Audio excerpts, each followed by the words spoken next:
části naší konference TTIP a Střední a Východní Evropa. Nyní se posuneme ze Střední Evropy dále na východ a dovolte mi, abych zde přivítal naše tři milé hosty. A první z nich je Andrej Gnezda, který je ze Slovinska, druhým je Dan Derežič, který je z Chorvatska a Madalina Enake z Rumunska. A postupně budu hovořit tak, jak hovořili naši řečníci v panelu ze Střední Evropy a já to nebudu zdržovat a rovnou jim předávám slovo.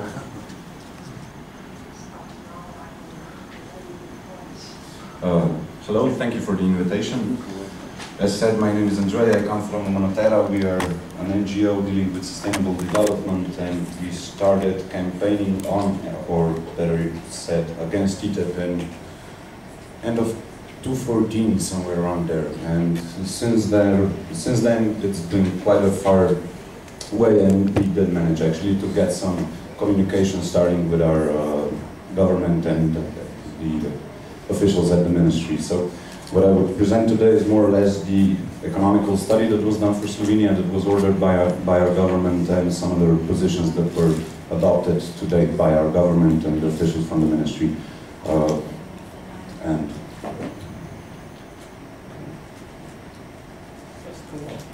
we are facing some technical difficulties. So we had a study commissioned and done by the government. The idea was to get some data so that they could communicate to the general public how TTIP is positive, how it has positive effects.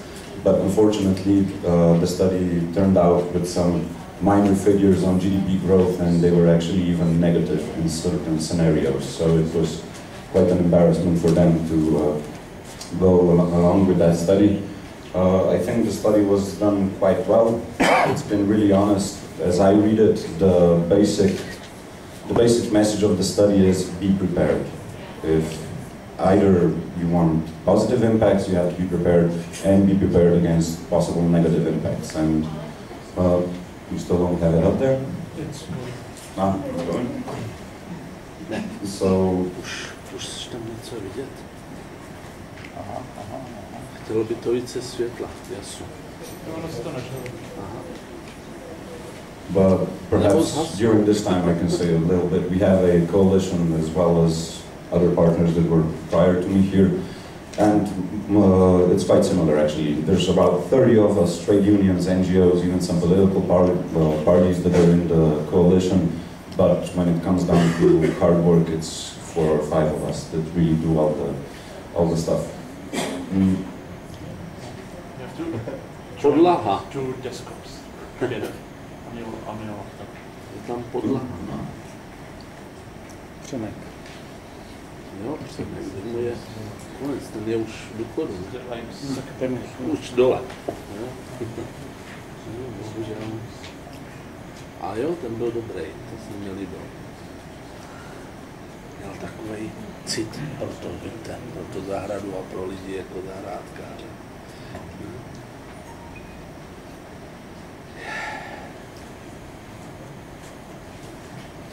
And perhaps we are a bit different towards other countries that were here talking before me, because we don't have a bilateral investment treaty with the US, and I'm sort of happy about that. And also the Russian argument does not work that well in Slovenia, as we weren't that connected with Russia and everything, so we didn't have similar experiences as other states from Central and Eastern Europe. So basically what I'm showing right now is the table with all the numbers in it. This was done by our Faculty of Economy. Here it says import into export to US, export to EU, and as you can see here, there are very negative impacts on exports to the EU. This is something that this study warns about. It's trade diversion, losing our markets in the EU at the expense of gaining some in the US. So the numbers for exports to the US are quite high. That's the second one. But because we have so little trade with the US currently, that wouldn't help us in terms of euros or percentage. So percentages don't really matter that much. And the bottom line is, here are the figures for GDP. Sorry about this.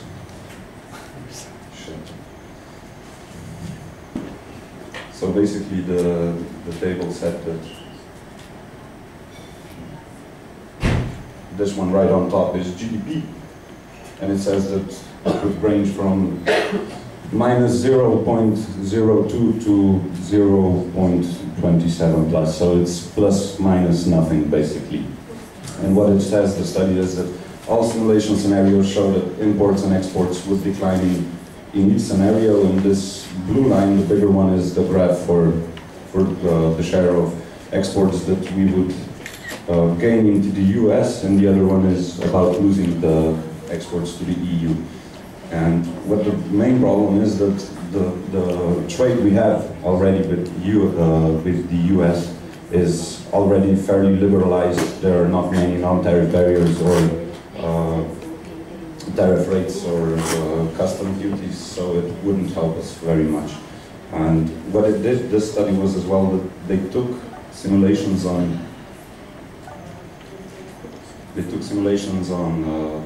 employment as well. They used the Capaldo method because they said that this SK. I don't know why it's doing this.